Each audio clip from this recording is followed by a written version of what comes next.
siempre da bastante más, ¿no? Porque la verdad a otros compañeros les funciona muy bien Collaborate, pero yo no sé el por qué a mí me da siempre tanto problema, vale. Creo que está todo perfecto. Bueno, pues volvemos, retomamos, voy a abrir de nuevo. Nos hemos quedado haciendo un poquito eso, lo que serían esos objetivos, ¿vale? De nuestro proyecto, dándole una vuelta desde ese punto de vista, bueno, pues errores más comunes en la redacción, insisto que el propósito no tiene por qué estar mal, sino que a veces es simplemente un fallo de hemos puesto ese verbo en esa afirmación en negativo, que lo hemos hecho en un desorden o similar, pero no tiene por qué ser un error de seguimiento del objetivo. Sí. ¿Vale? ¿Cuál sería el siguiente punto? Estamos en. Vaya, por Dios. Estamos en el planteamiento del problema. Hemos puesto cuál es la parcela de la realidad que queréis exactamente trabajar y acotar. Y una vez que ya hemos establecido esos primeros objetivos, esas metas, esas actividades que queremos empezar a trabajar, bueno, pues entonces tendríamos ahora ya que reestudiar, ¿vale? Esos primeros cuestionamientos previos, esas primeras ideas, esas primeras preguntas que nos hemos planteado, ¿de acuerdo? Porque, bueno, pues aunque al inicio me han surgido algunos interrogantes que son los que me han hecho decantarme, pues por trabajar o elegir un tema, un planteamiento u otro, no es hasta este punto en el que ya voy a empezar a trabajar hasta que voy a ver cuáles son exactamente las preguntas y las cuestiones de investigación que voy a plantear ya de forma práctica. ¿Qué son realmente lo que denominamos como preguntas de investigación?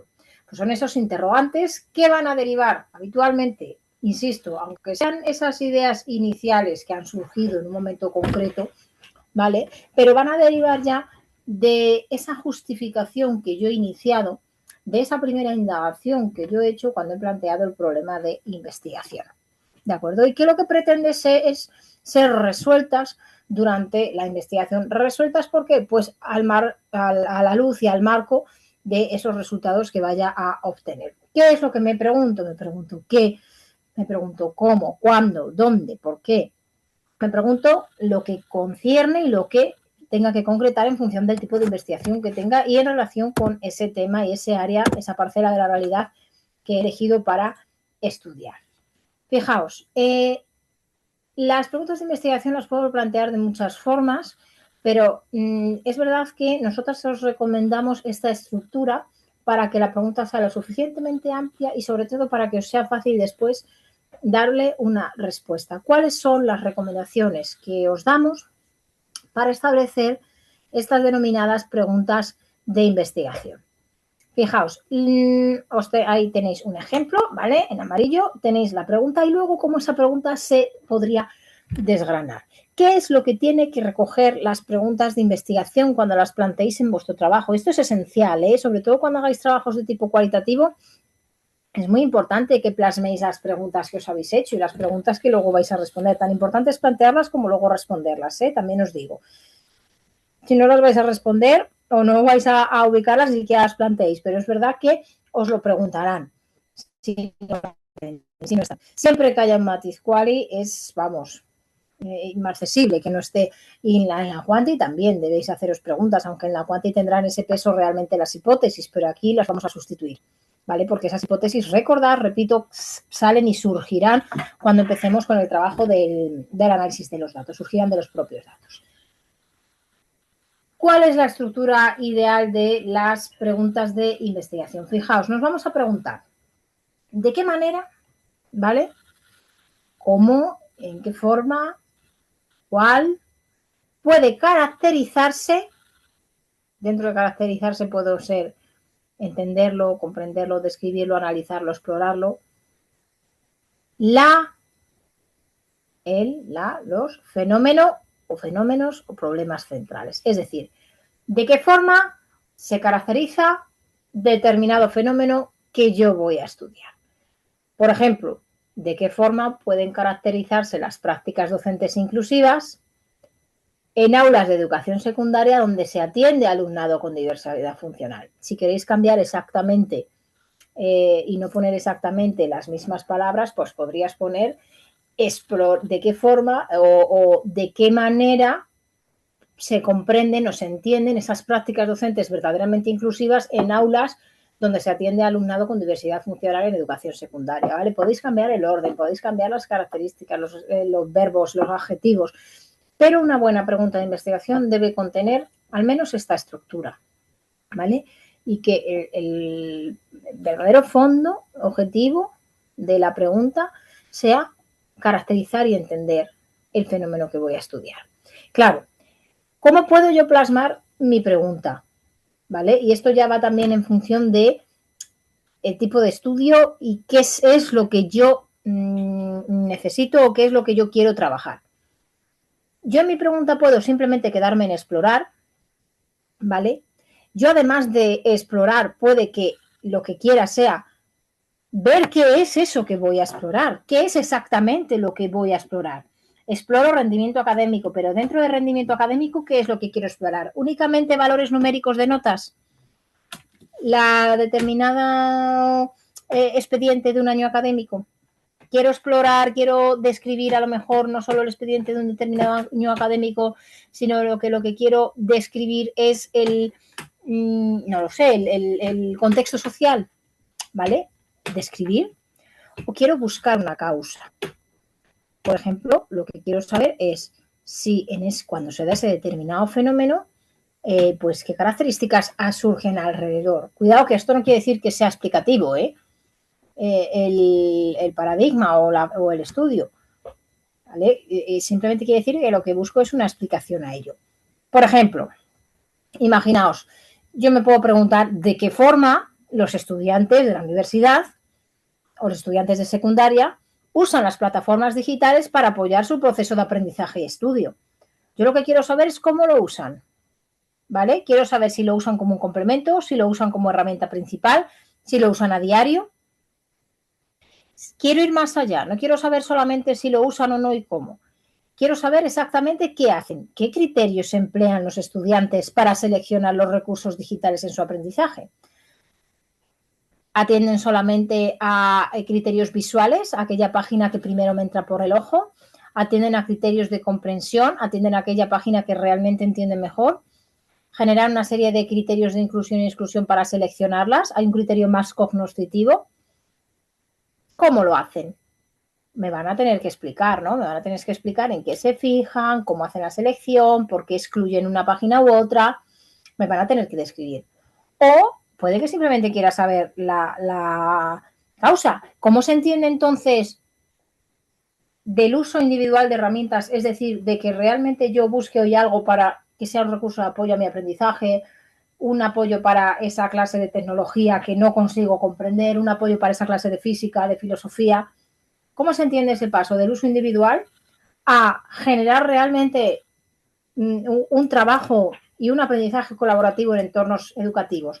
A que realmente se convierta en una dinámica que realmente se practica y que se utiliza por parte de los estudiantes. Pues se tendrán que dar una serie de cuestiones, se tendrán que dar una serie de características, ¿vale? Voy a buscar una explicación. ¿De acuerdo? Esta sería la estructura, perdonad. Esta sería la estructura, el esquema que debo seguir cuando establezco esas preguntas de investigación.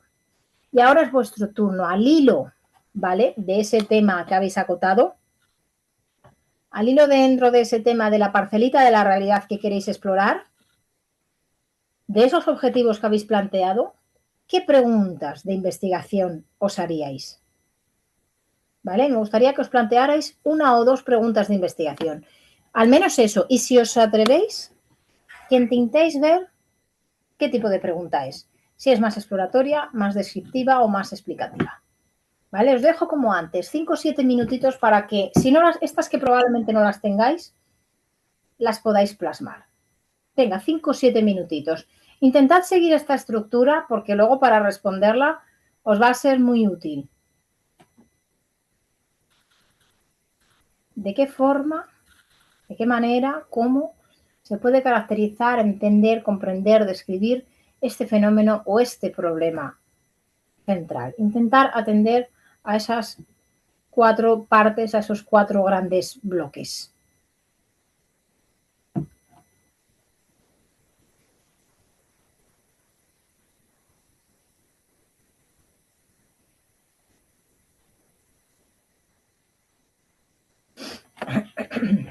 Me las podéis ir plasmando, ¿eh? Os dejo, aquí sí que os dejo puesta la diapositiva para que os podáis fijar y ahora voy a ver si me habéis puesto alguna en el chat o si la queréis compartir.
Intentar enmarcarlas en ese tipo de preguntas.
Bueno, no sé si necesitáis la diapositiva, me lo escribís, ¿vale?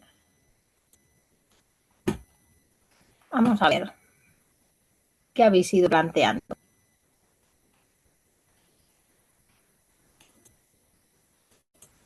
Voy a dejaros de compartir para no marearos con el cursor.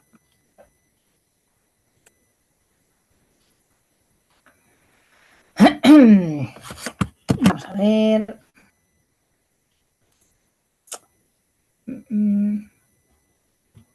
Sí, podéis ir compartiendo por aquí o si alguien quiere de viva voz. Perfecto. ¿De qué manera puede caracterizarse el impacto de las TIC en este proceso? ¿Vale? Una pregunta más exploratoria. ¿Cómo se configuran?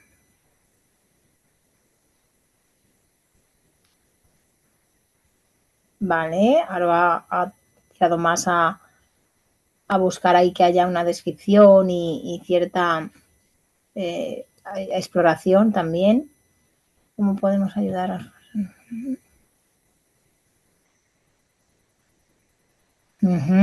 Muy bien. Vale, Noemí, tenías por ahí.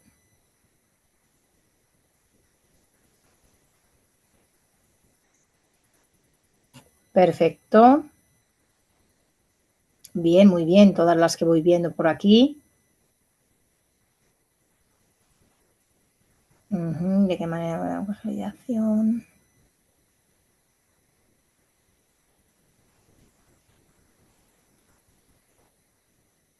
Vale, esa búsqueda de diferencias plenamente descriptiva has puesto ahí, Francisco Javier, cómo se manifiestan los niveles de toxicidad de las emociones expresadas. Vale. Yaniri, ¿de qué manera puede caracterizarse el impacto de las TIC en el proceso de orientación profesional? Aquí ya exigiría un poquito de descripción, Yaniri, en esta primera que propones, ¿vale? ¿Cómo ha cambiado la orientación profesional desde la perspectiva profesional de orientación? Vale, perfecto. María Dolores, también muy bien. Bien, las tenéis muy bien descritas.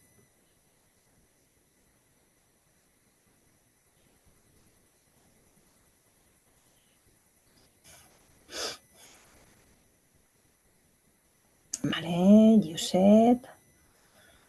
Vale, se puede garantizar.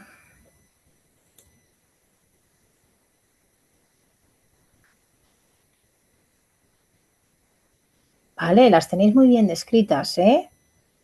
Eso es, intentar siempre cuando planteemos varias preguntas, cuando las vayáis a plasmar en el proyecto, precisamente eso, ¿vale? Que haya de diversos tipos, que no solamente las preguntas se vayan a dedicar a hacer una exploración más amplia, ¿no? Que no sean la clásica pregunta global que me hago al inicio del planteamiento, sino que esa clásica pregunta global también se vaya desgranando, como habéis ido haciendo muchos, de esa parte más amplia, ¿vale? A esa parte más concreta, como de esa exploración inicial, después vais a ver una mediación de características, ¿vale? Por ejemplo, una descripción de características, de criterios, de ideas y cómo después además vais a buscar una explicación. Estas características, ¿por qué? ¿A qué responden? ¿Vale? Intentar también, es verdad que no tienen por qué ir en ese orden, ¿vale? No tienen por qué ir siempre empezar de lo más grande a luego describir y a luego buscar una explicación. A lo mejor en vuestro planteamiento no os exige tener una pregunta explicativa.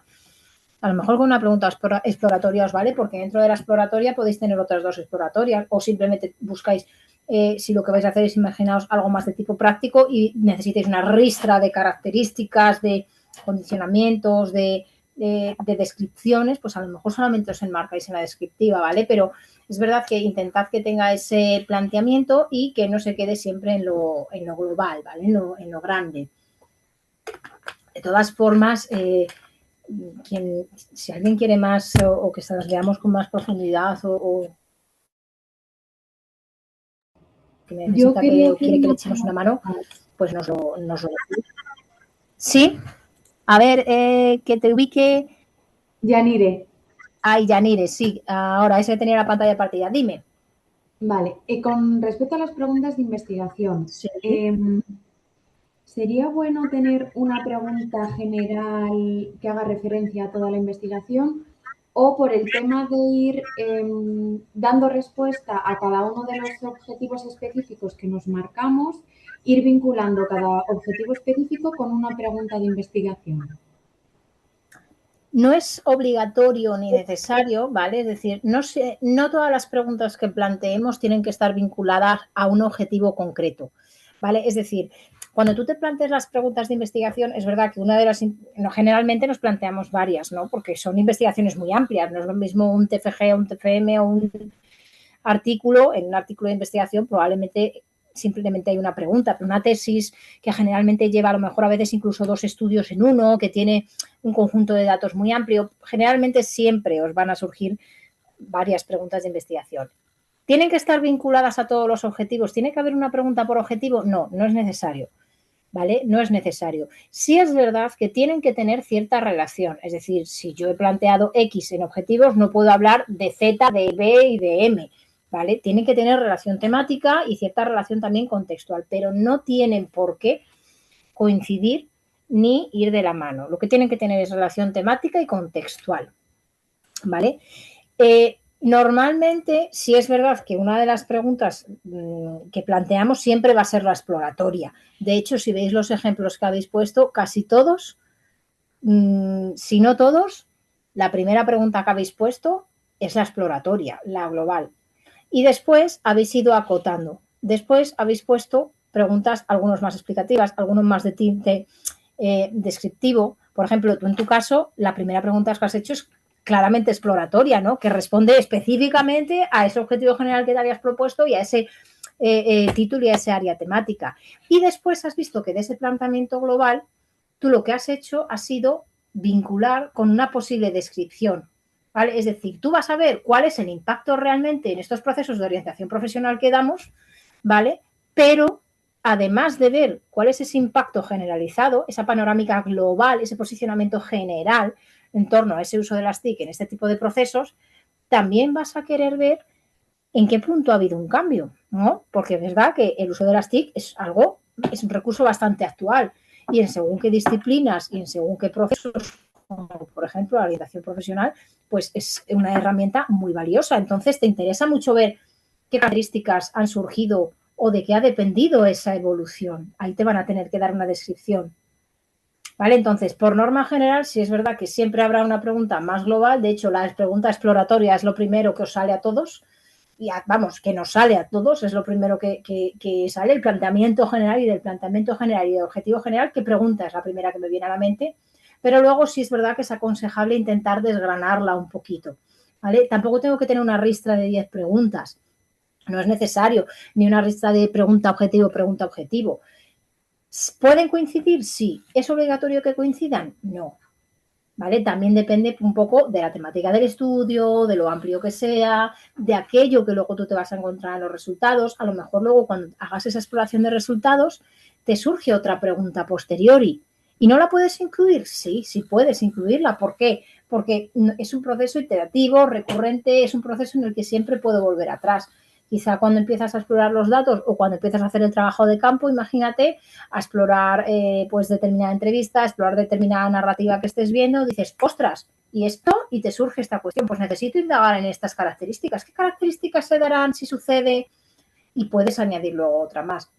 ¿Vale? Eso sí que es una parte importante, saber que tanto objetivos como preguntas, aunque se establecen en la parte más inicial del planteamiento del problema, continuamente se van a ir ajustando, ¿vale? Nunca se van a quedar los definitivos al inicio. Pero respondiendo concretamente a tu pregunta, sí, generalmente siempre hay una pregunta más global, que es la exploratoria, y luego el consejo es pues que intentemos desgranarla un poquito, ¿no? Porque es verdad que a esa pregunta general también se le da una respuesta más general. Cuando se va desgranando, pues ya se le va a poder dar una respuesta desde los propios objetivos específicos, ¿vale? Muchas veces se la daréis, pero un objetivo específico probablemente te responda o dos objetivos específicos probablemente ya te respondan a una de tu pregunta, ¿vale? No es obligatorio que haya objetivo, pregunta, objetivo, pregunta. Vale, muchas gracias. Nada. Bueno, lo tenéis muy bien acotado, lo tenéis estupendamente dispuesto. Buen trabajo. Vale, vamos a ver de vuelta a la parte de presentación. Vaya, ahora se me ha quedado aquí pensando en compartir. Bueno, continuamos avanzando. ¿Cuál sería entonces el planteamiento del problema hasta donde llegamos? Esto es la fase inicial de esa fase preparatoria. De aquí es donde empiezo yo a elaborar ese plan de trabajo, ese proyecto que va a ser después trabajo de investigación. Tengo un problema, un área delimitada, de esa área delimitada tengo un objetivo y tengo una pregunta, ¿vale? Esas preguntas siempre van a salir un poquito de esa justificación y de esos primeros datos que haya indagado. Esto simplemente es un ejemplo. Pues imaginaos si el estudio de Alonso y Sánchez del 24 dicen que en un estudio cualitativo que tenía la finalidad de comprender cómo las personas utilizan Internet para conocer parejas potenciales, qué es lo que se vio en esta información, en este artículo, en esta investigación, qué información nos daban, cuáles fueron los resultados y a raíz de ahí, claro, este es un estudio previo, ¿no? De aquí yo puedo sacar un vacío, aquí había un vacío de tal información, vale, pues yo qué preguntas me hago, pues me hago esta pregunta más de exploración general, más de descripción, más de interpretación. Es decir, esto lo que hace es que veáis que siempre se materializa un poco con cómo esas preguntas van surgiendo también en el momento en que haces las primeras indagaciones, ¿vale? Y las primeras inmersiones en el campo, porque es verdad que los interrogantes previos que nos surgen en el momento en el que nos planteamos hacer nuestro proyecto de investigación, es que esto es como los objetivos.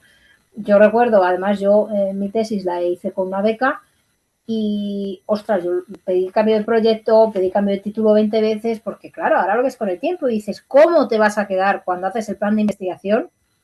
Estableces unos objetivos que para empezar tú no sabes la viabilidad que vas a tener para conseguirlos, porque para empezar es que no sabes casi nunca qué acceso vas a tener a la muestra o a los documentos.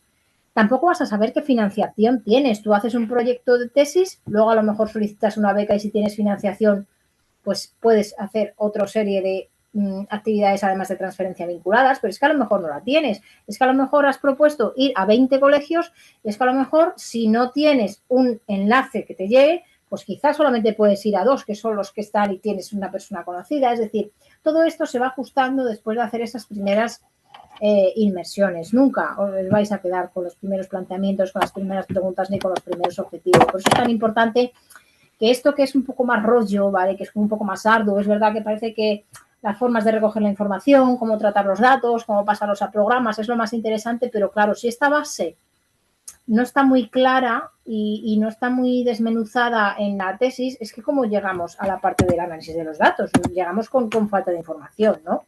Entonces, parte de objetivos y preguntas, fundamental. Estos objetivos y preguntas tienen mucho que ver en lo que es la parte de la justificación y la viabilidad. ¿Qué es lo que tenéis que incluir ahí en vuestro trabajo? Y veis que salto de los objetivos a la introducción, ¿no? Por esto que os digo, porque inicialmente os van a surgir algunos, pero cuando hagáis esta primera indagación en la introducción, en algunos aspectos de justificar vuestra investigación, es cuando los vais a ajustar.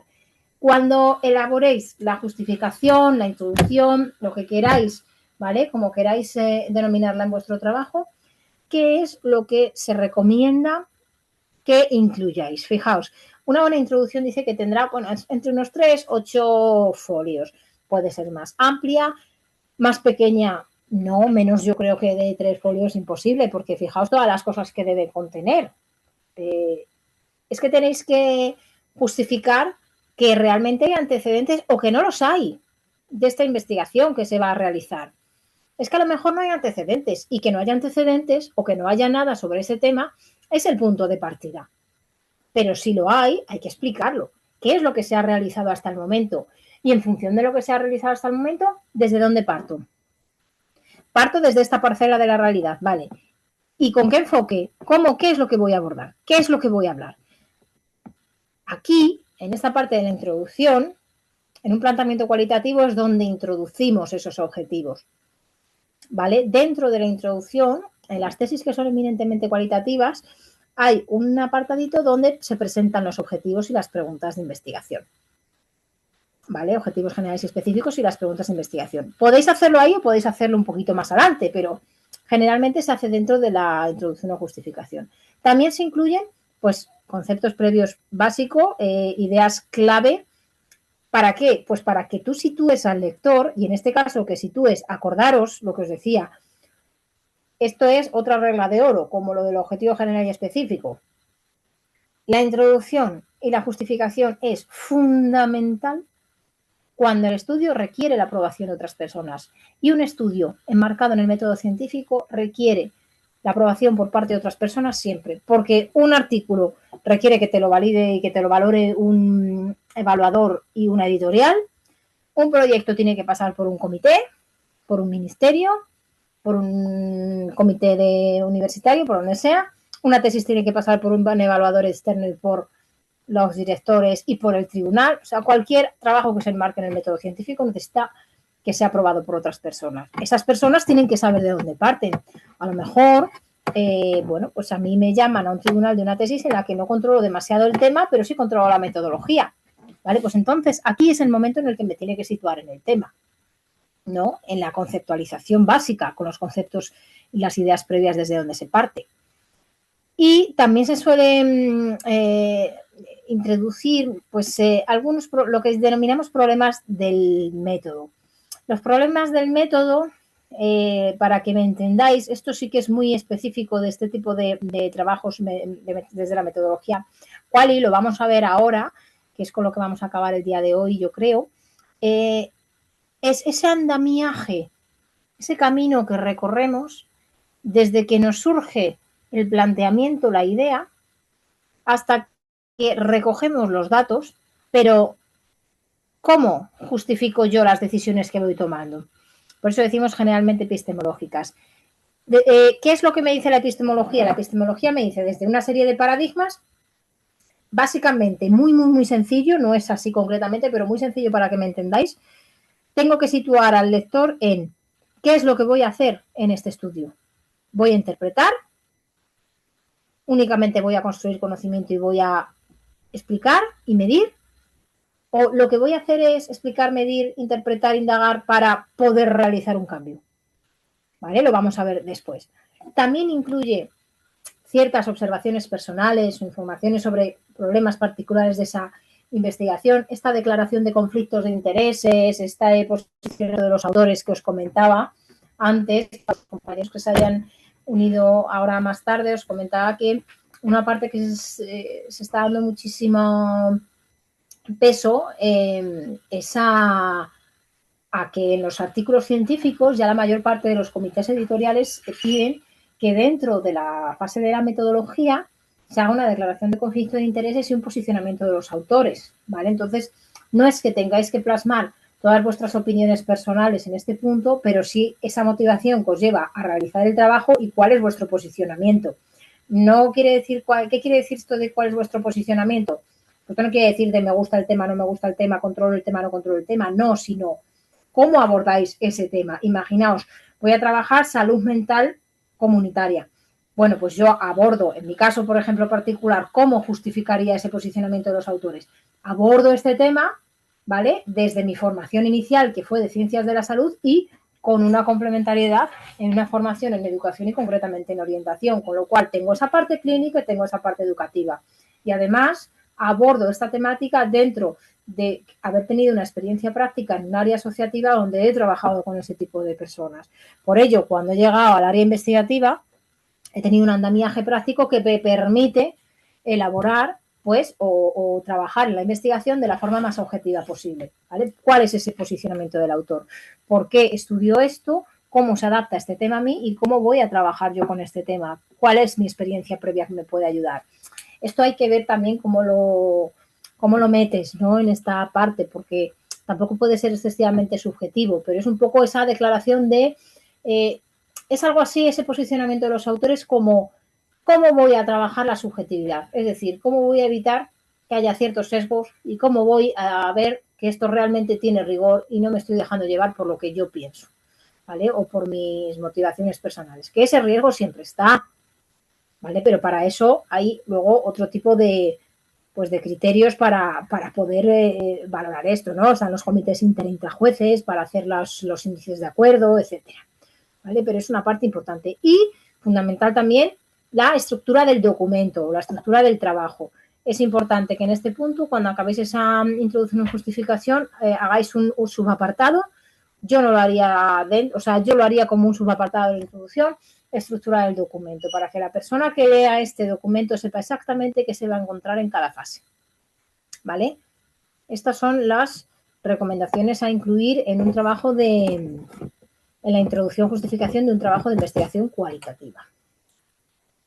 Avanzamos y lo que os decía, importante cuando se necesita la aprobación de otras personas, aludir a criterios de conveniencia, de relevancia social, valor teórico de utilidad metodológica, todo lo que hemos dicho, ¿no? Y luego la parte de la viabilidad, esto también es muy importante incluirlo. No es tanto en que yo quiera realizar X, sino en que yo pueda realizar ese X. Esto es como los objetivos y las preguntas, no pueden ser muy amplias, hay que ser medibles y alcanzables. Yo no puedo eliminar el desperdicio de agua en Valladolid, lo puedo disminuir, pues esto es igual, ¿no? Yo puede que quiera hacer un análisis del rendimiento académico en la comunidad autónoma de Castilla y León, pero es que a lo mejor no cuento ni con el tiempo suficiente, ni con los recursos, ni con los contactos, ni con la financiación. Entonces, ¿es posible llevar a cabo el estudio? ¿Tengo los recursos suficientes para hacerlo? Eso también hay que justificarlo en esta introducción, ¿vale? Y luego, también, en relación a esas deficiencias, a esas áreas, ese punto de partida que hablábamos, importantísimo, ¿qué aporta esta tesis? Porque tesis en educación, en ciencias de la salud, en áreas de literatura, en lenguas modernas, en todo lo que puedas imaginar, ya hay tesis, ya hay mucha información. ¿Y esto exactamente qué es lo que aporta? ¿Qué es lo novedoso? Pues mira, estudiarlo desde una perspectiva metodológica que no se ha estudiado antes. Pues el tipo de material que voy a analizar, pues el que sea un estudio fenomenológico, pero no voy a analizar personas, sino que voy a hacer un análisis indirecto y lo que voy a analizar es lo que me contaron las personas hace 20 años con lo que me cuestan las personas ahora. Las de hace 20 años por sus narrativas o historias de vida que me he encontrado y las de ahora por entrevistas. Una comparación. Voy a hacer una comparativa longitudinal en el tiempo, ¿vale? ¿Qué es lo que aporta? ¿Qué es lo original de este trabajo? Tiene que haber algo diferente, ¿no? Si no, ¿para qué investigamos? Todo esto tenemos hasta el momento, ¿vale? Tenemos todo ese planteamiento, toda esa parte del planteamiento del problema ya elaborada, ¿vale? Tendríamos el objetivo, las preguntas de investigación. Cuando hubiéramos llegado a este punto, tendríamos la justificación y la viabilidad, tendríamos también un poquito de esa primera parte y otra parte de las deficiencias, ¿vale? Del problema. Déjame un segundito. Vale. Es que hay cosas que a lo mejor creo que me den tiempo a llegar a la parte de los métodos. Creo que realmente os puede ayudar, ¿vale? Y cuando ya hemos explorado toda esta parte en el planteamiento del problema, ahí, solo ahí es cuando ya estoy en ese momento, con ese condicionante perfecto, para poder hacer esa inmersión en ese ambiente o en ese contexto, para poder empezar a plantearme cómo acceder a mi muestra. Claro, ¿cómo se da dentro del planteamiento del problema, en este último punto, esa definición del ambiente o del contexto a estudiar y a donde voy a trabajar? Lo primero que voy a hacer es determinar lugar y el tiempo donde se va a llevar a cabo esta inmersión en el campo o esta investigación y seleccionar la muestra del estudio con sus criterios de inclusión y exclusión. Insisto que muestras no siempre tienen que ser participantes, ¿vale? Vuestra muestra puede ser un conjunto de narrativas, un conjunto de libros, un conjunto de documentos, ¿vale? Un conjunto de audios y de vídeos. Es que a lo mejor no hace falta que entrevistéis, es que a lo mejor vais a analizar podcasts. El compañero que tenía el estudio de TikTok a lo mejor va a analizar los posts o los vídeos o los perfiles, ¿vale? No siempre tiene que ser una persona física de carne y hueso a la que yo le pregunte. ¿Qué es importante tener en cuenta en una investigación de corte cualitativo? Fundamental llevarla siempre al ambiente natural de los participantes. ¿Por qué? Generalmente las investigaciones de corte quali se utilizan, si os acordáis, os decía antes, cuando el tema está poco explorado o cuando el tema es muy amplio y necesita describirse de una mejor manera. Y muchas veces los temas que vamos a abordar, por ser una metodología que se posiciona mucho en la vivencia, en lo subjetivo, en la experiencia particular, pues muchas veces son temas complejos, con poblaciones complejas. No es lo mismo trabajar en una situación de laboratorio que trabajar en tu ambiente natural. Si tú vas a entrevistar a mujeres que han sufrido violencia sexual o a hombres que han sufrido violencia sexual, lo suyo es irte a donde ellos están. Porque si yo te traigo a mi despacho que no me conoces de nada y empiezo a hacerte un interrogatorio, probablemente no te sientas cómodo, no te abras a mí y no me cuentes todo lo que me interesa saber. Entonces, óptimo, siempre que se pueda, a veces no es viable, pero siempre que se pueda, vamos nosotros al ambiente natural de los participantes. Las variables ni se controlan ni se manipulan. Las variables están ahí, ¿vale? No son constantes, son variables. Entonces, no las vamos a manipular. Están ahí y vamos a analizarlas. Vamos a ver qué papel juegan.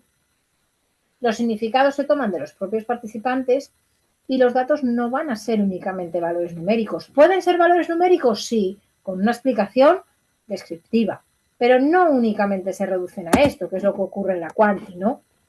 ¿Cuál sería un poco esa diferenciación dentro de establecer esa comparación entre lo que serían los planteamientos cual y los planteamientos cuán?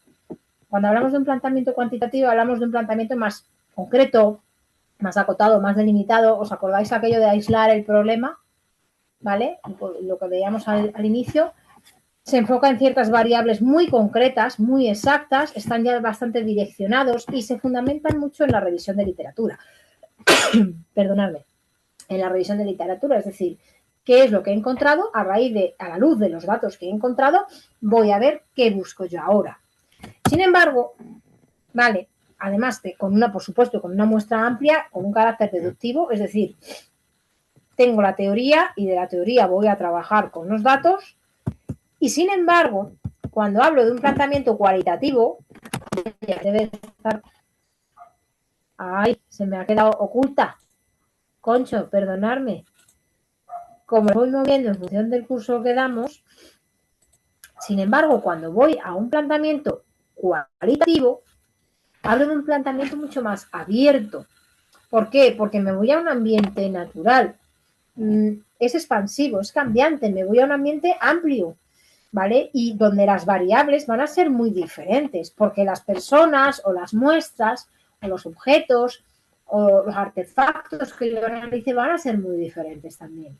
No direccionados, van a ir surgiendo cosas en el proceso que no voy a poder controlar y que las voy a ir trabajando según surjan.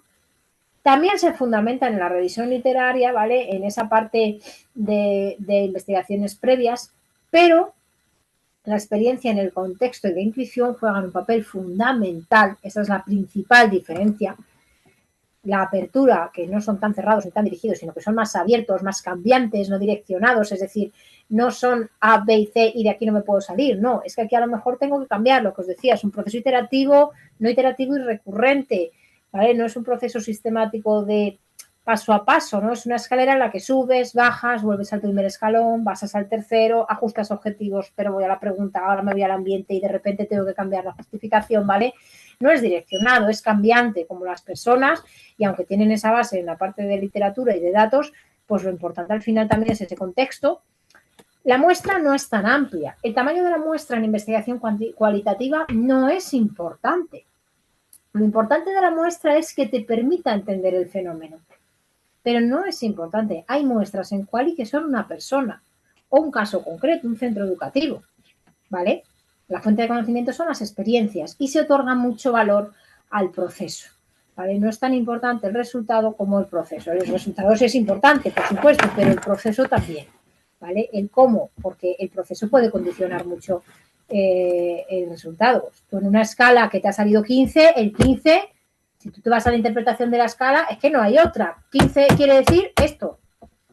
Pero claro, si tú ese 15 lo complementas con el dato cualitativo, ¿por qué en rendimiento académico la media de tus notas es un 3? Pues es que un 3 es suspenso.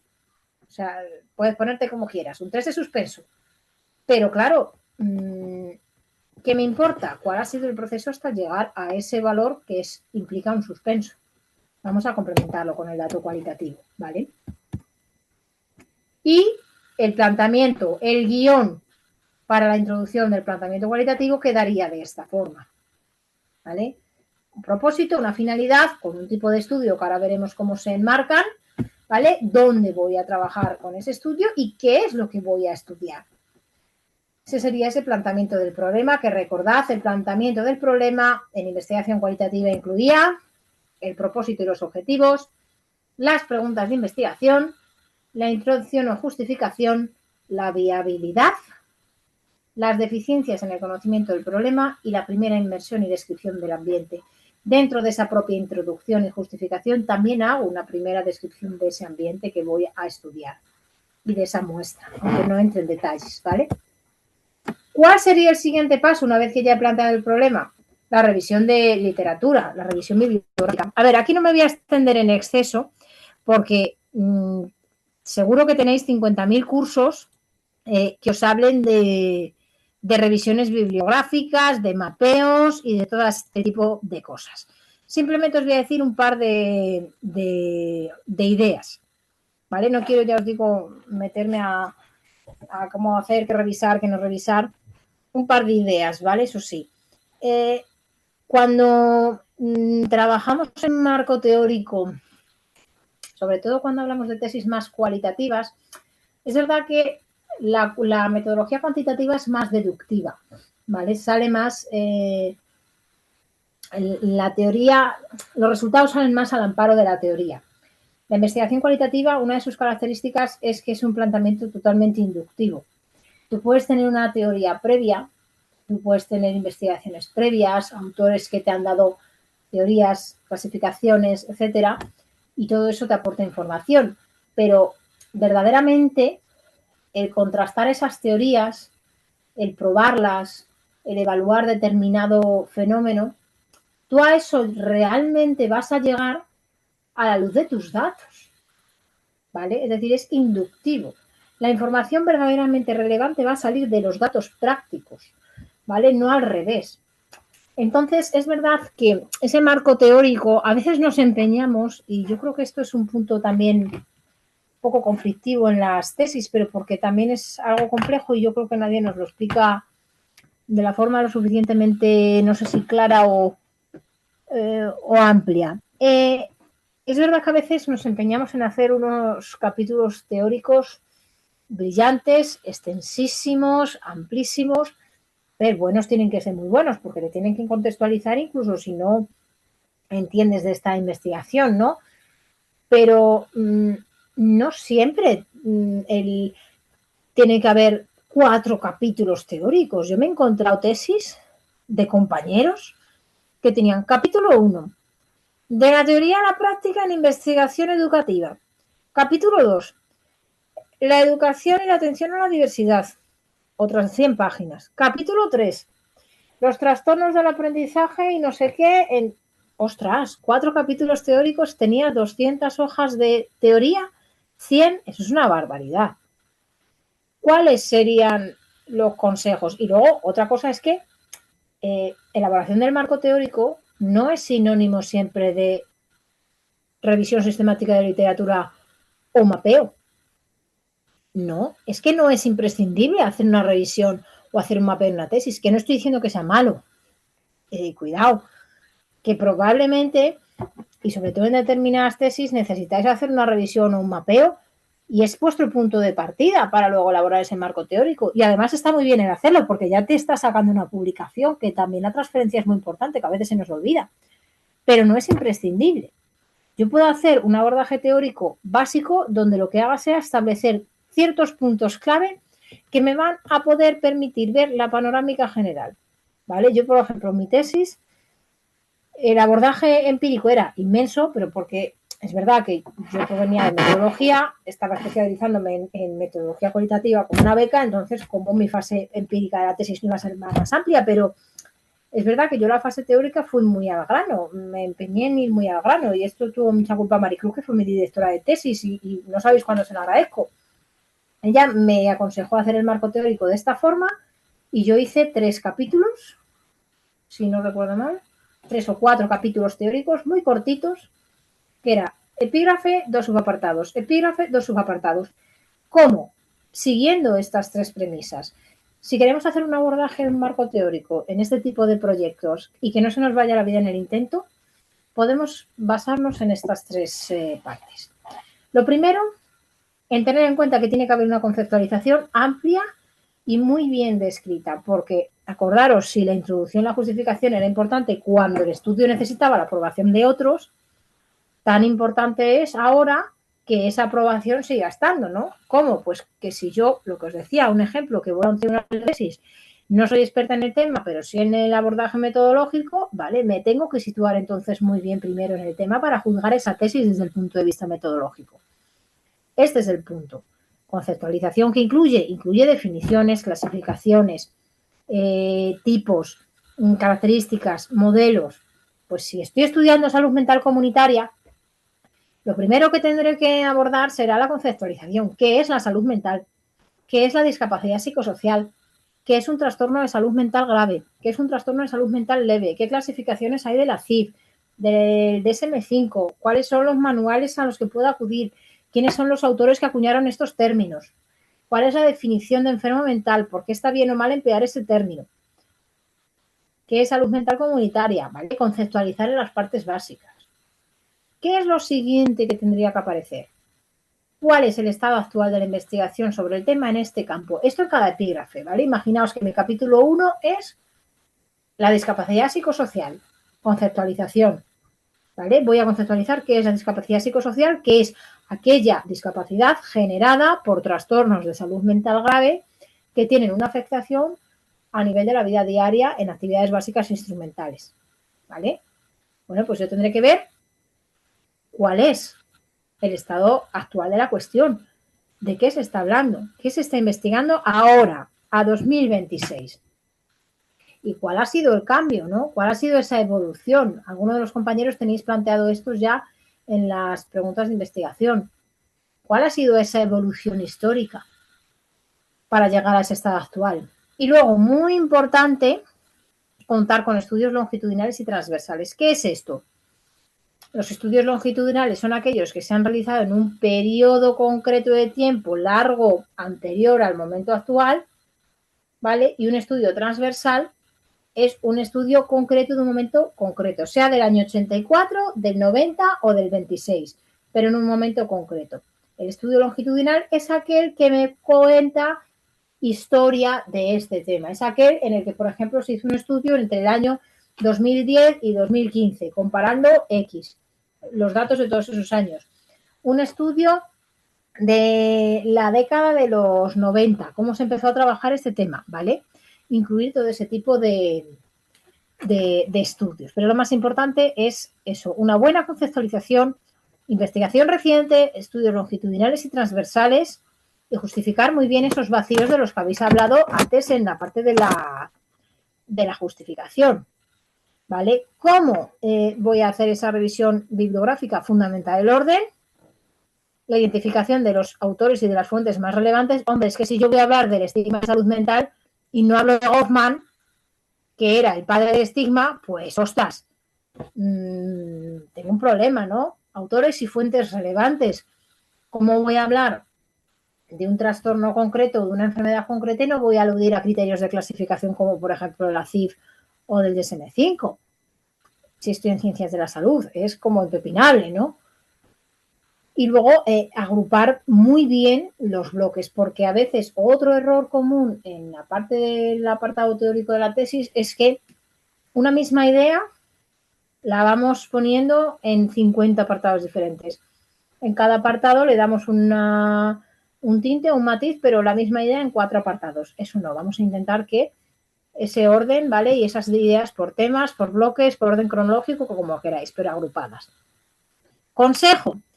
Esto parece muy antiguo, pero yo no sé si os acordáis cuando éramos más jóvenes o cuando éramos pequeños y empezaban los clubs de lectura o íbamos leyendo en clase de literatura ciertos libros y nos pedían hacer las fichas bibliográficas. Bueno, pues haríamos algo así similar y yo mi consejo es que lo hagáis para los artículos de la tesis. Parece una bobada. Yo ahora cada vez que tengo que hacer algún artículo científico me la hago porque es verdad que si tú te haces un cribado y tienes, hombre, en un marco teórico una tesis, lo mismo tienes 100 referencias bibliográficas. ¿Te vas a acordar de todo lo que decían todos los estudios? Pues es que daros cuenta que aquello que plasméis en el marco teórico, después lo vais a tener que recopilar en la discusión. Porque en la discusión, además de responder a las preguntas de investigación, tenéis que hacerlo a la luz de las investigaciones previas. En las conclusiones, cuando deis respuesta a los objetivos, y establezcáis la síntesis de resultados e incluso los propios resultados, también tenéis que hacer alguna mención a la literatura. Eso es muy importante, ¿eh? Otra gran crítica de los tribunales es que en los resultados nunca se hagan mención a la literatura. ¿Es obligatorio? No. Recomendable, sí, mucho. Porque si tú luego, por ejemplo, en la cual tienes que dar respuesta a la discusión a tus preguntas de investigación, en las conclusiones a tus objetivos, es que todo eso está a la luz de la literatura previa que has contrastado. Entonces es fundamental. Estos fichas, el modelo que queráis, o sea, la idea es como Zotero. Yo no sé si conocéis los gestores bibliográficos. Yo suelo trabajar con Zotero. Snow también está muy bien, pero Zotero es gratuito, es muy intuitivo. pues es algo así como tener el Zotero abierto. Es verdad que a lo mejor ya no se lleva tanto el tema de la ficha, pero el usar un gestor bibliográfico sustituiría esta ficha. ¿Por qué? Porque ese gestor te permite tener identificado el artículo concreto, vamos, el tipo de material, el artículo, la página web, que esta es otra cuestión, ¿no? Tener en esos marcos teóricos muchos tipos de material diverso.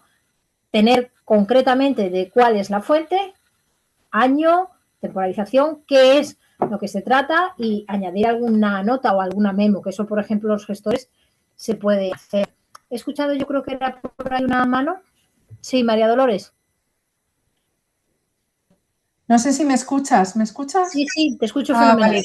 Es que no se veía bien la ficha. ¿No la puedes ampliar un poquito? Sí, perdona. sí. Es que no se ve nada. Cuando se queda en pequeño, no se ve ni. Me salí ahora. Gracias. Me salí para ver qué os contaba, porque no os quería saturar mucho con este tema. A ver, es un modelo, pero ya os digo que lo podéis ajustar a lo que queráis. Y ahora es ya bastante más rápido y más eficaz, yo creo, utilizar utilizar Zotero, utilizar un gestor. Vale. Este es un ejemplo. Iba a ver si tenía, es que ya os digo, como no os quiero dar todo para no aburriros, no, es el cronograma. Tengo este ejemplo, pero ya os digo que es la sustitución de Zotero, o sea, lo que ahora Zotero os sale por Zotero, vaya, los metadatos, que no me salía la palabra, perdonad, los metadatos. ¿Vale? Bien. Esto Gracias. Es lo que os he apuntado. ¿A qué debiera de dar respuesta? ¿Vale? Y esto es lo último ya que os cuento de la parte más teórica, porque esto considero que probablemente hasta lo tenéis bastante más estructurado ya en el punto en el que estaréis la mayoría, ¿no? Pero ¿a qué debe dar respuesta esta elaboración un poco conceptual, este marco teórico? Por supuesto, tiene que recoger a los grandes padres de esa literatura, a los autores más relevantes dentro de ese campo de estudio, a quienes son las personas que más han trabajado en ese ámbito, ¿vale? ¿Cuáles son los aspectos o las variables que se han venido investigando? Si hay alguna investigación muy similar o igual a la nuestra y cómo la vamos a diferenciar de la nuestra, qué es lo que aporta nuevo, la panorámica actual, si sabemos cómo se ha conceptualizado, si somos capaces de realizar un análisis crítico de la literatura disponible. Esto es muy importante. Claro, un marco teórico no es vomitar ideas, ¿vale? Hablando mal y pronto. No es que empecéis a vomitar ideas todo el tiempo. Es que hagáis un análisis crítico. No sé si ha sonado, es que no sé si ha sonado una... No, ¿verdad? Vale. Es que a veces no sé si visual chat con las manos, por eso ponéis el micro sin ningún tipo de problema, ¿vale? Porque como pierdo la pantalla, os pierdo. Pues lo que os decía, que al final un marco teórico, pero tampoco lo es una SLR o un mapeo. No es escupir información y que quede ahí todo. No, para eso ya tenemos la Biblia, las enciclopedias, los tesauros, las bases de datos y la inteligencia artificial que me hace unas síntesis maravillosas de todo lo que tengo en los repositorios. Lo que se trata es de hacer ese análisis crítico, porque a mí me interesa esta parte que yo estoy estudiando a nivel teórico. ¿Por qué no te plasmo los 7.569 resultados que me da la búsqueda concreta de Scopus y solamente te estoy plasmando a 5 autores o a 7 estudios? ¿Vale? Un análisis crítico fundamental. Fortalezas y debilidades de la investigación previa, porque eso me va a permitir luego establecer yo mis resultados posteriores. ¿Cómo es esa literatura que yo he revisado? ¿Cómo distinguimos lo relevante del tema elegido? Si podemos vincular esa investigación previa con nuestro estudio, ¿vale? Esto sería a lo que debe dar respuesta esa elaboración del marco teórico. Y luego, otra parte muy importante que nunca se suele plasmar es el cronograma. Cronograma y presupuesto os pongo porque es verdad que esta presentación la hemos trabajado también con proyectos de investigación, pero sobre todo el cronograma, ¿vale? De hecho, cuando hacemos el plan de investigación para mandar a la escuela de doctorado es lo primero que te piden. Otro error, porque Claro, cuando tú haces un plan de investigación no sabes realmente qué problemas te vas a encontrar y cómo vas a ir ajustando, pero te lo piden. Entonces, bueno, lo suyo es irlo también luego, pues irlo ajustando, ¿no? ¿Cuáles son las etapas? Por años, por meses. Normalmente se suelen hacer por cursos académicos, ¿vale? En los doctorados. Pero fijaos que ya no tanto para darle a la escuela, sino un cronograma para vosotros mismos, porque es verdad, y ya en esto a título personal os lo digo, que yo mi tesis la mayor parte la hice el último año, porque yo pequé mucho en irla haciendo por partes. Tenía bastante docencia entre medias, otras cosas complementarias. Es verdad que me centré mucho también en la parte de investigación, pero una parte de investigación que no era toda vinculada a mi tesis. Tuve un cambio de proyecto, pero me daba mucha pena desechar los otros datos y los trabajé muchísimo. Entonces, claro, luego fui como saltando etapas, ¿no? Y yo pequé mucho en no hacerme un programa y en seguirlo, y seguirlo seriamente. Y luego, en ese cronograma, pues a lo mejor todo lo que os proponéis para un curso académico no llegáis, pero si llegáis a la mitad del trabajo propuesto, pues ya sabéis que simplemente la otra mitad es pasarlo al siguiente año y que a lo mejor en lugar de en 3 lo hacéis en 5, pero ya sabes exactamente qué es lo que tienes que hacer y para llegar a lo que hay en el año 3 sabes que tienes que hacer todo lo del año 2. Ya verás tú cómo te lo distribuyes, pero lo tienes que hacer, ¿no? Entonces, cronograma muy importante, ya no tanto para plasmar una tesis o entregarlo, sino para vosotros mismos. Esto ya como consejo de alguien que pecó en su momento de no haberlo utilizado lo suficientemente bien, ¿vale? Lo podéis hacer como queráis. Por ejemplo, este es un ejemplo real de una tesis. ¿Vale? Relación del borrador, del manuscrito, el análisis de los datos. Este era un ejemplo real de una tesis. Vale. Claro, y ya para finalizar esta primera parte de la etapa reflexiva, antes de hablar un poco de esa estrategia metodológica, en ese mismo documento sí que me gustaría que a la luz del tema, de los objetivos, de las preguntas, ya con ese planteamiento del problema hecho, y teniendo un poco en mente cuál sería vuestra motivación, ¿vale? Que es esa justificación, aunque no la hayamos elaborado.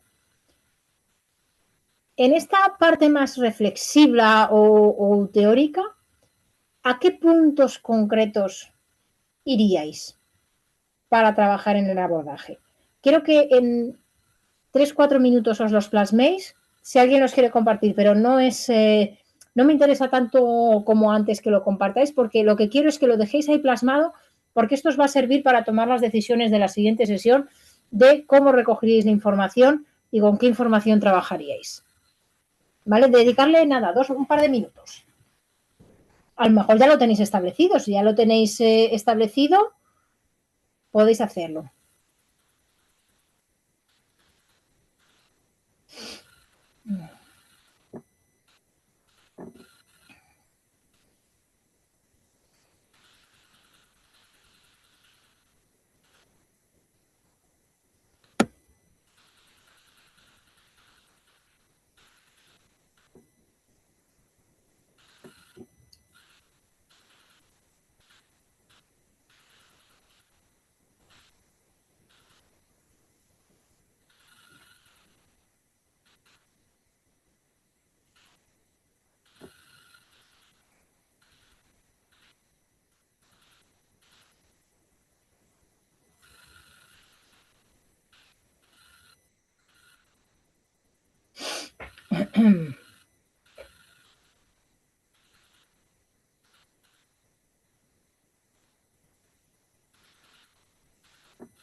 par de minutos.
Vale, más o menos, creo que por ahí habréis compartido alguna cosita.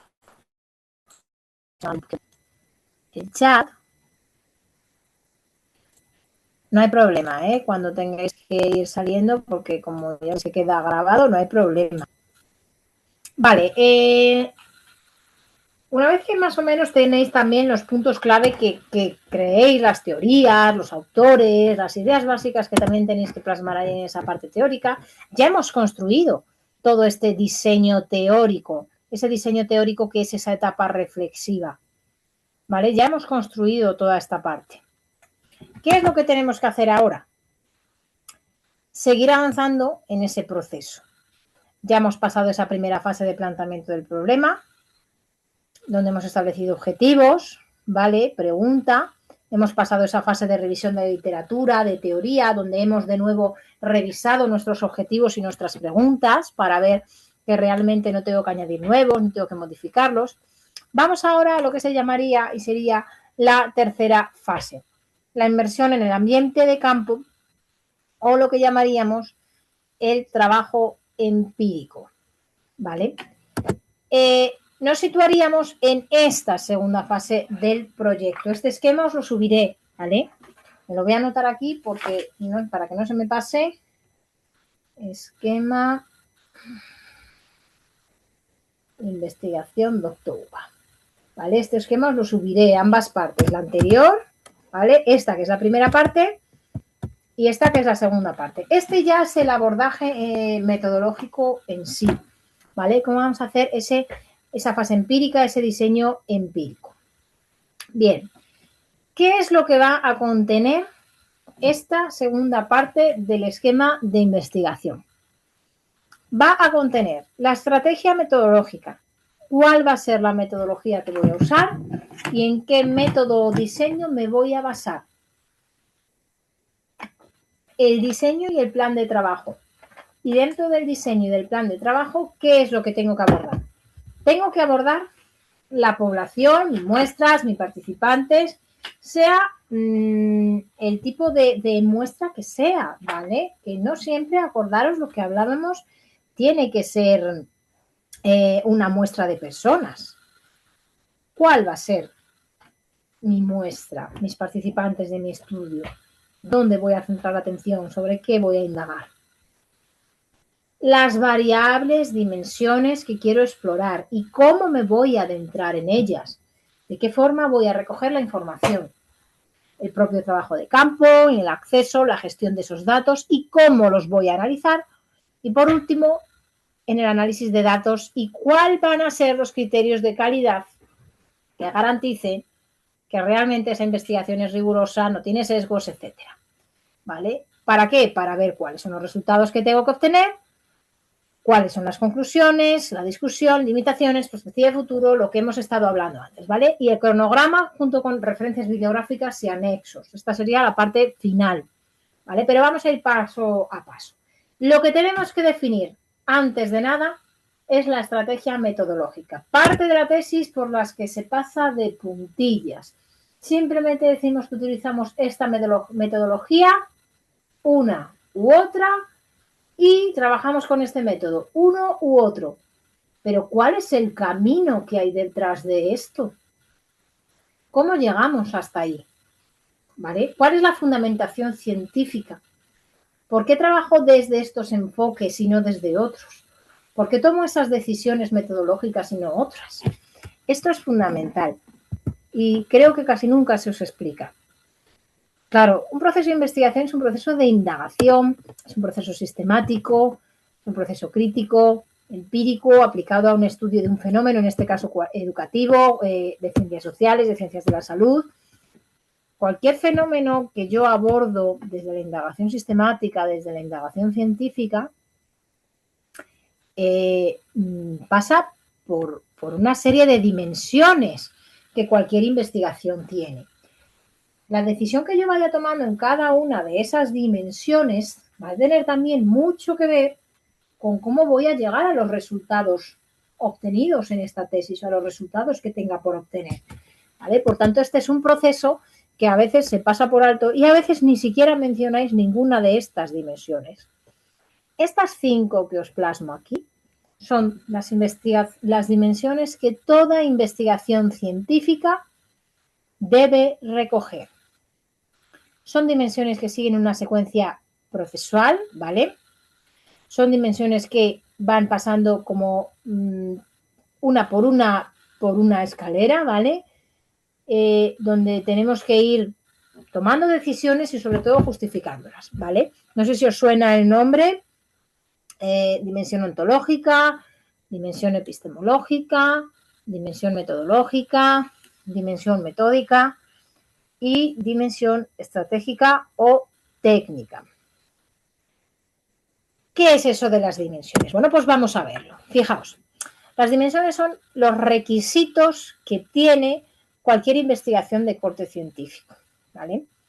Es por dónde tengo que ir pasando necesariamente, qué decisiones tengo que ir tomando. ¿Qué es la dimensión ontológica? La ontología proviene de la filosofía, ¿vale? Lo que hablamos en la dimensión ontológica es cómo voy yo a abordar ese fenómeno de estudio, ¿vale? Es decir, yo voy a trabajar un tema concreto, ¿cómo? Desde el punto de vista externo o desde el punto de vista interno a las personas que lo vivencian, que lo viven. ¿Me interesa únicamente quedarme con las características o saber cómo lo viven las personas y ser una más de ellas? En función de la decisión que tome aquí, voy a seguir el recorrido. Porque ahora me sitúo en la dimensión epistemológica. No es cómo yo me sitúo ante el fenómeno, sino cómo voy a adentrarme dentro de él. ¿Vale? No es si yo quiero estudiar el fenómeno ajeno a las personas que lo viven y que lo piensan, que iría más hacia ese área de medir, o interno a esas personas, que iría más a ese área de vivencias, etcétera, ¿vale? En la dimensión epistemológica, si esto no se entiende, me paráis, ¿vale? Me decís, porque es muy importante para que lo podáis luego plasmar. Lo que voy a ver es cómo abordo ese fenómeno. ¿Quiero únicamente quedarme en la superficie y obtener ciertos datos concretos para medir, para explicar? Lo que quiero, por el contrario, es indagar en profundidad en este fenómeno de manera que lo que quiera sea poder describir, comprender. O lo que quiero es no solo poder medir o explicar o indagar, comprender, sino que yo esto lo quiero utilizar para después hacer algo más, establecer un cambio. En función también de la decisión que tome aquí, trabajaré desde un abordaje u otro en la dimensión metodológica. Fundamental aquí diferenciar entre dimensión metodológica y metódica. La metodología es una cosa y el método es otro. Yo me encuentro muchísimos, cuando yo soy revisora en varias revistas y sobre todo pido que me manden artículos de quali, que os los recomiendo muchísimo que os pongáis de revisores porque a veces hay revistas que os mandan las convocatorias de revisión porque nadie se las responde y no sabéis cuándo se aprende, ¿eh? Yo de lo que más he aprendido a lo largo de mi carrera en investigación es de ver otros artículos y de revisarlos, porque te sí que estar muy centrado y ver mucho, ¿no? Y no sabéis en cuántos artículos todavía siguen no separando muy bien esto de metodología y método. La metodología es el diseño, es el camino, ¿vale? Y el método es lo que hago dentro de ese camino en cada una de las etapas. Es decir, tengo el Camino de Santiago, que es la dimensión metodológica, y tengo que sellar mi credencial de peregrino en cada una de las etapas, en cada uno de los pueblos en los que voy parando en el camino. Ese es el método, para que me entendáis, ¿vale? ¿Cuál es el diseño que tengo que seguir para cumplir el objetivo? Pero ¿qué es lo que voy a hacer en cada una de esas etapas, ¿vale? En función de si trabajo con una metodología u otra, voy a trabajar con un método u otro, ¿vale? Si trabajo desde la quali, habrá unos métodos. Desde la quanti, habrá otros métodos. Modelos mixtos, ya veré lo que integro. ¿Para qué? Para llegar a esa última dimensión que es la estratégica o técnica, que no es más que esas técnicas, esas estrategias, como su propio nombre indica, para recoger la información y realizar el análisis de datos según lo que yo haya ido eligiendo. Esto tiene que tener sentido una decisión con otra. ¿Bien?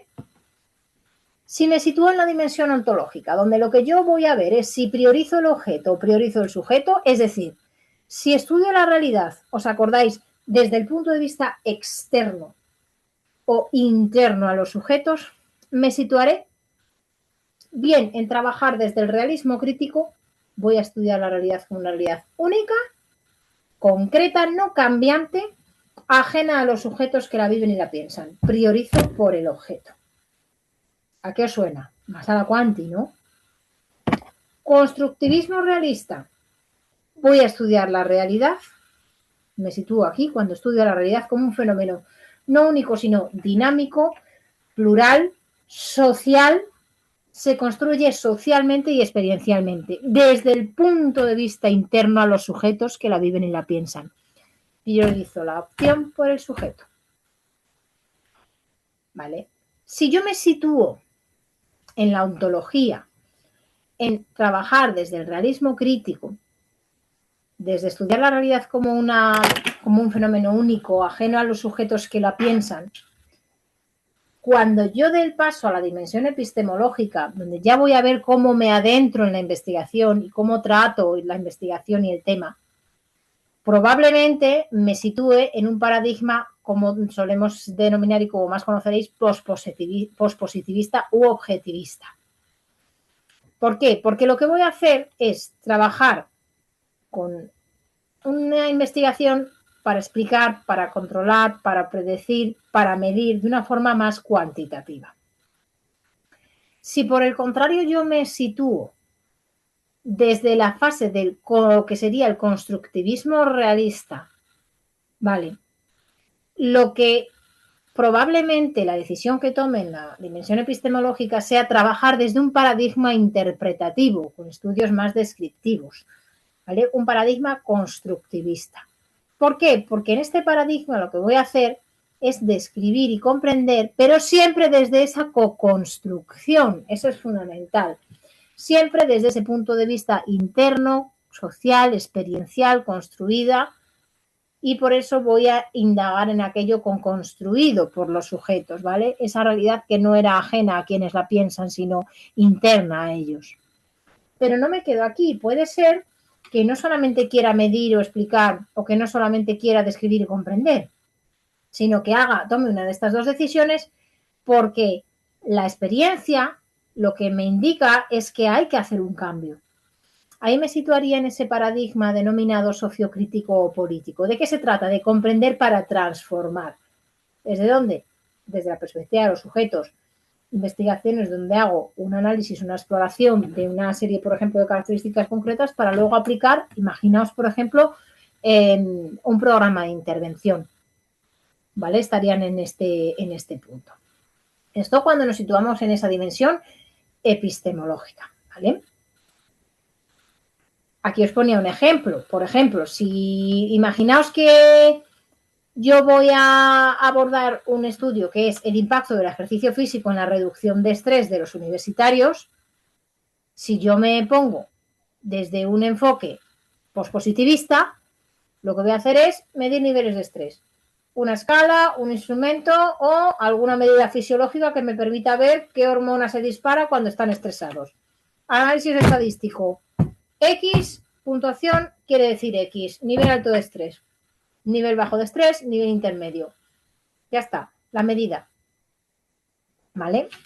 Si lo que yo quiero, por ejemplo, es situarme en un paradigma interpretativo, puede ser cuando yo, por ejemplo, estoy haciendo un estudio de los casos de bullying que hay en la provincia de Salamanca, en la comunidad de Castilla y León, ¿vale? ¿Y qué es lo que necesito? Pues necesito irme a los centros escolares, buscar a aquellas personas que hayan visto cómo se ejerce el bullying o que lo hayan sufrido y que me digan qué está pasando. Vamos a ver cuál es la percepción de los adolescentes, los que lo han sufrido, los que lo han visto hacer, los que han participado de alguna manera en él, o simplemente qué conocimientos o qué percepciones tienen ahora mismo que está tan auge este tema, ¿no? Ese es un enfoque, un paradigma interpretativo o constructivista, desde el punto de vista de los significados co-construidos por los sujetos. Pero puede que lo que quiera sea explorar para cambiar. Si lo que yo quiero es realmente tener un acceso a la educación verdaderamente equitativo, donde se trabaje por igual con todas las personas y se den los apoyos necesarios a cada persona para que pueda desarrollar su vida en igualdad de condiciones que el resto, pues puede ser un estudio trabajado desde el paradigma o desde el enfoque sociocrítico o político, aquel en el que yo estudie qué papel juega la discriminación racial en el acceso a la educación superior en una determinada ciudad, cómo las políticas públicas, educativas, las actitudes sociales y los estereotipos, las ayudas que se otorgan, etcétera, van a implicar un mejor o peor acceso a la educación superior o una mayor o menor tasa de participación de los inmigrantes en la educación superior. Por ejemplo, por entrevistas, ¿vale? En función de esa decisión que tome en esa segunda dimensión, tomaré una u otro camino, ¿os acordáis? El camino o las etapas del camino, pues tomaré primero uno u otro camino en esta fase, en la dimensión metodológica. Por supuesto, en estas anteriores, esto todo viene fundamentado por el objetivo de la investigación, no es una decisión aleatoria. Depende del tipo de estudio, del objetivo, de lo que me haya planteado, de las preguntas que me haya hecho, de cuál sea mi planteamiento del problema y mi propósito central, pues yo elegiré abordarla por un camino o por otro, ¿vale? O por una opción paradigmática u otra. En función de esas decisiones, ya os digo, esto es como una escalera, ¿vale? Pues voy a tomar aquí un abordaje metodológico u otro. Si yo he trabajado desde ese constructivismo, desde ese punto de vista interno a los sujetos, desde ese paradigma más interpretativo o más sociocrítico, pues elegiré una metodología que lo que aborde sea esa parte más subjetiva, ¿no? Más de las personas, una perspectiva a lo mejor únicamente cualitativa o un modelo mixto. Si yo lo que voy a abordar es desde ese punto de vista externo a los sujetos, ¿vale? No, desde ese realismo crítico y desde un paradigma más objetivista, más pospositivista, donde lo único que quiero es recabar información y medir y explicar para predecir o para controlar una situación, una variable concreta, pues lo que tendré que hacer será abordar una metodología más cuanti, ¿no? Claro, y este es el establecimiento de ese diseño, ¿no? De ese plan de trabajo. Pero ¿qué voy a hacer ahora cuando ya he tomado esta decisión en cada etapa?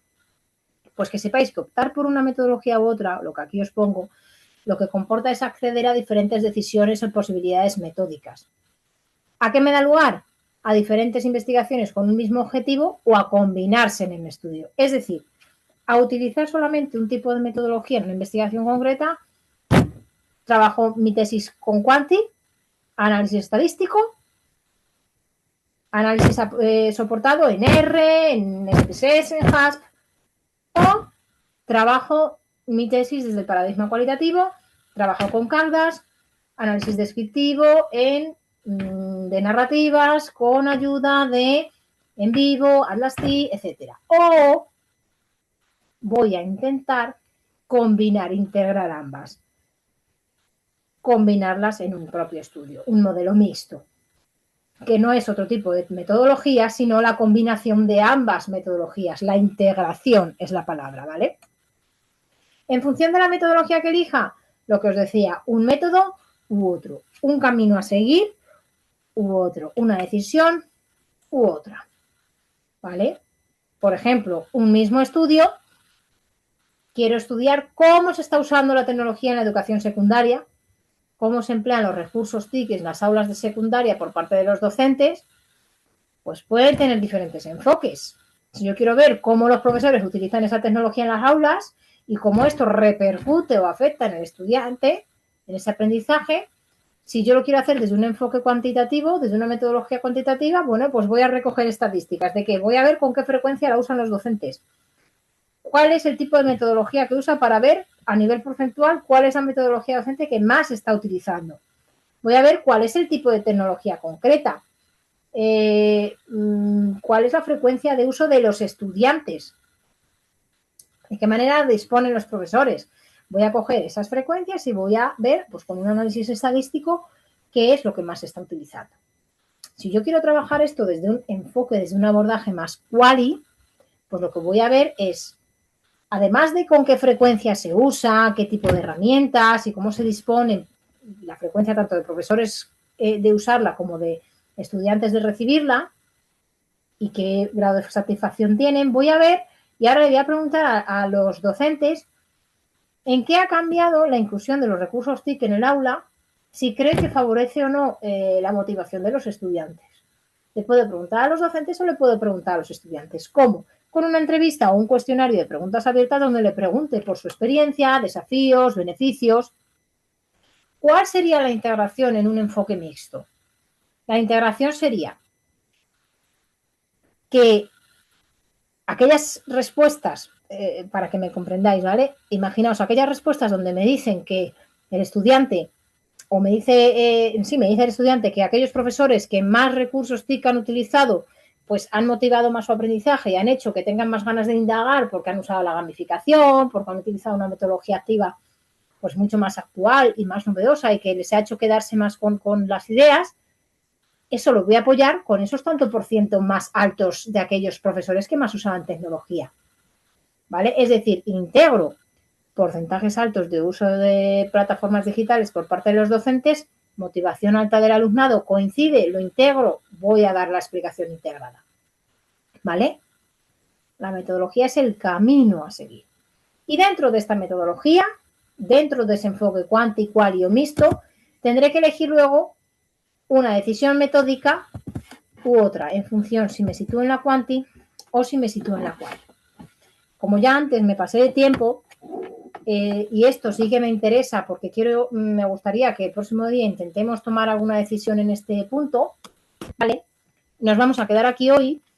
El próximo día iniciamos con esas decisiones metódicas, os refresco un pelín esto, y lo que vamos a hacer el próximo día es que ya vamos a ver desde qué método os situaríais para trabajar vuestra investigación si fuese desde un punto de vista quali, ¿vale? ¿Cómo recogeríais la información? ¿Con qué técnicas? ¿Y qué analizaríais de esa información? ¿De acuerdo? Eso es lo que nos queda para el próximo día. Nos quedamos aquí hoy porque lo teníamos hasta el 50, también para no dilatarnos más en toda la sesión por el tema de la grabación.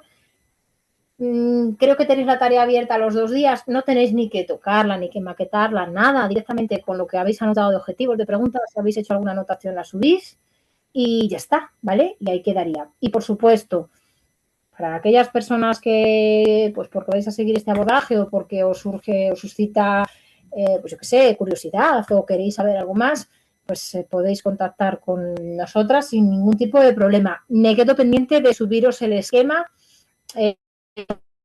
Volando.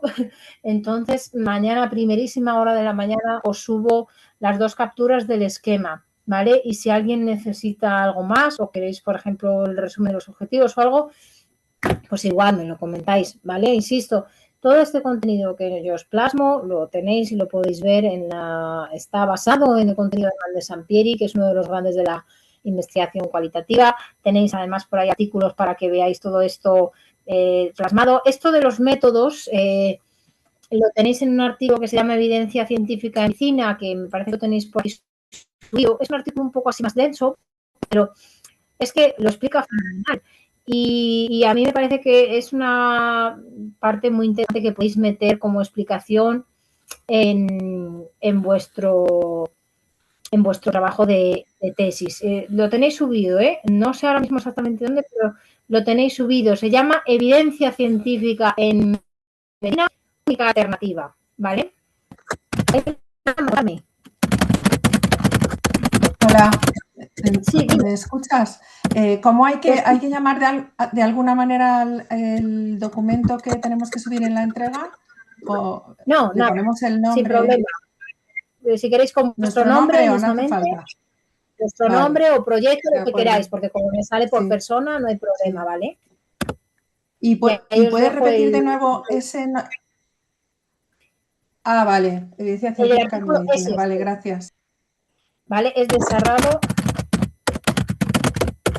Es del año 2004, pero es que de verdad que lo explica fenomenal. Lo tenéis en el campus, en algún, no sé si en esta sesión o en la siguiente, y de verdad que aunque tenga ya un montón de años, lo explica tan bien, y es que es una parte muy interesante para que podáis comentar en el abordaje metodológico, porque se toman decisiones de qué metodología usar, por qué, pero no se habla nunca de los paradigmas, ni se refiere a la epistemología, y eso los tribunales de verdad que sí que les gusta ver cómo se ha hecho ese análisis más crítico de las decisiones empíricas. De todas formas, el tipo de cualquier cuestión la vemos. Sí, y otra pregunta que, muy rápido.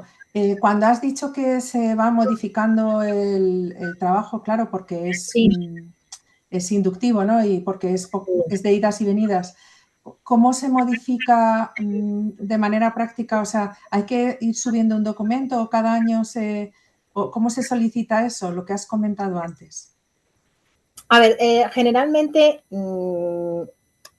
vamos, yo desconozco luego lo que os irán pidiendo. Por ejemplo, aquí en Universidad de Salamanca, como te piden un informe anual en la aplicación de RAPI, desconozco si trabajáis en la UBA con la aplicación de RAPI, aquí tenemos una aplicación donde todos los estudiantes de doctorado van subiendo un informe anual de qué es lo que han hecho, qué han modificado, si ha habido cambios y la justificación de esos cambios.